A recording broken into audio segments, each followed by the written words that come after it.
All right. We have arrived to our Q&A time, and we hope that we will be able to answer some questions for you. All right, so we do have a handful of questions, but if you're a student listening who has some more questions, feel free to submit a few more. The first question is, if I am a transfer-in student, some of those things that we talked about didn't sound like they apply to me on the pre-arrival checklist, so what do I do? And the answer to that is that if you're a transfer student, you will not see some of the items. For example, you will not see information about applying for your visa because you already have one. But we do still ask you to upload a copy of your visa so that we can still check you in when you arrive here on campus. Additionally, transfer students, eShip Global is optional for you.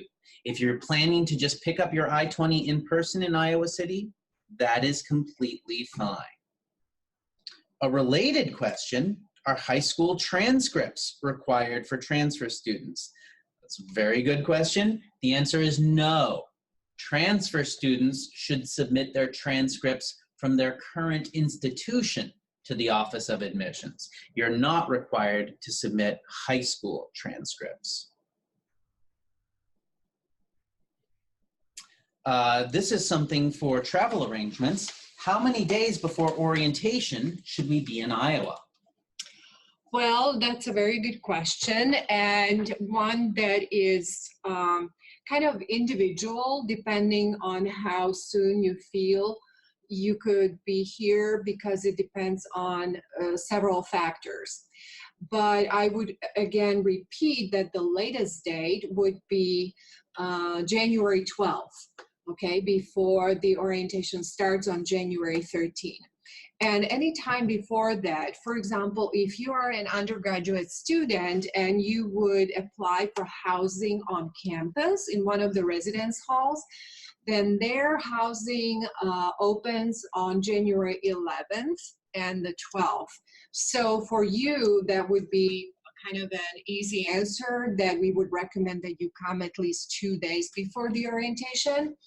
If you, however, cannot find any other flights or reasonable flights, and you have to arrive a few days earlier, then we have some suggestions for you. You could certainly come earlier, but that would require that you would find a short-term housing.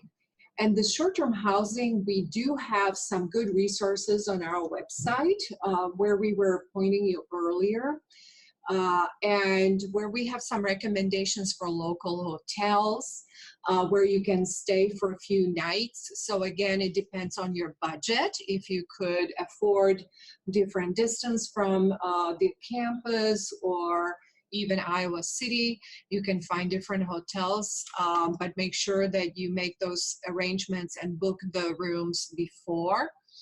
And if you are a student who, and if you would like to, you can also book, for example, an Iowa House Hotel, which is located here on campus at the Iowa Memorial Union. It's very convenient, and it, I believe, provides some discounts for students.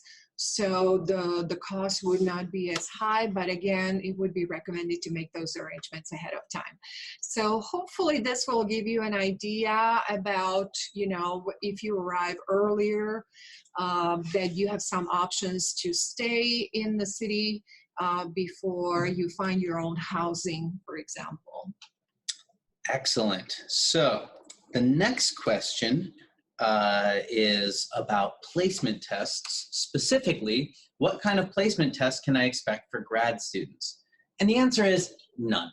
Graduate students are not required to take any placement tests online before they arrive.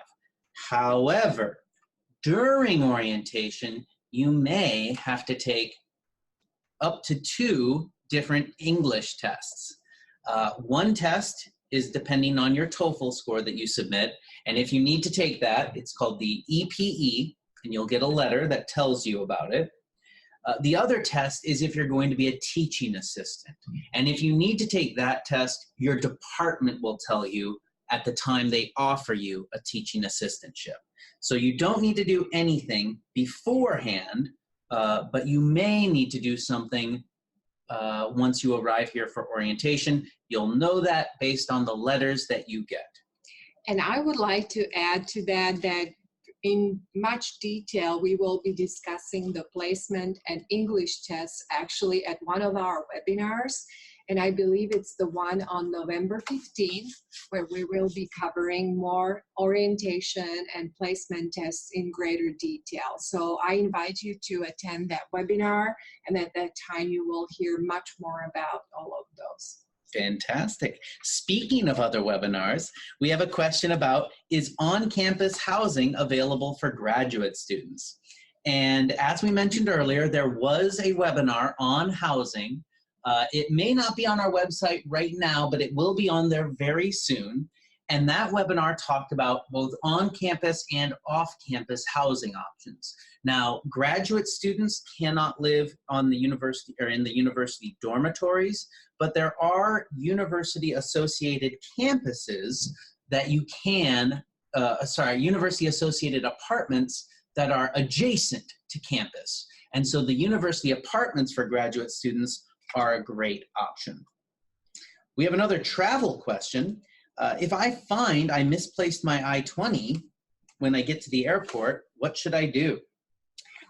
Well, that would be a little bit stress-inducing situation, but do not despair, because what most likely may happen is that the Customs and Border Immigration officer would most likely offer you a form that's called I-515A, and if they don't, you should request that form.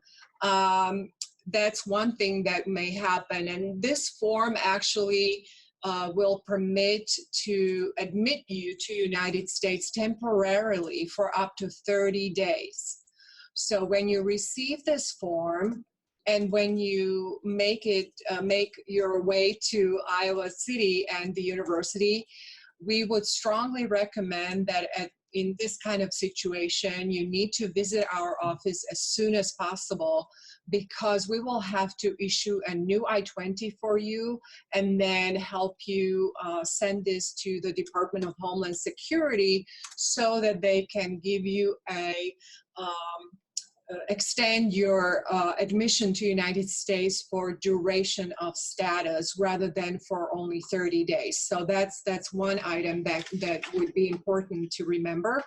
The other thing that can happen if you don't have your I-20, you may go through what is called a secondary inspection at the airport. Unfortunately, that may take an unknown amount of time because they're going to be double checking your background information as a new student, and it may actually take up a little bit more time. And if and when you were going to, or you might be going to be to a connecting flight, it could cause a little bit either for you to miss the flight. So be prepared for that kind of situation. But that's basically what may happen and to expect to happen if and when you don't have your document with you. And that was our last question. That was the last question. Oh, okay. So we don't have any more questions, and we can move on then to some reminders.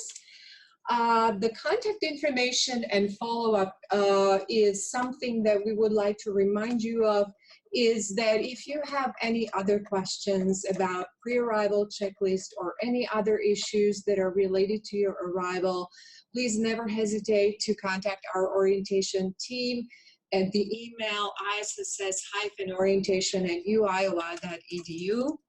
And then also, as we were referring to this website earlier throughout our presentation today, always you're welcome to visit our international.uiowa.edu/new-students web link and website with a lot of good information for our new international students. And finally, I would like to remind you that we will be having a couple more webinars on other different topics. The next webinar will be taking place in a week from today on October 18th. And this will be a webinar when we will discuss university billing, the billing system, billing options, deadlines, and then also health insurance and types of health insurance that are offered to international students.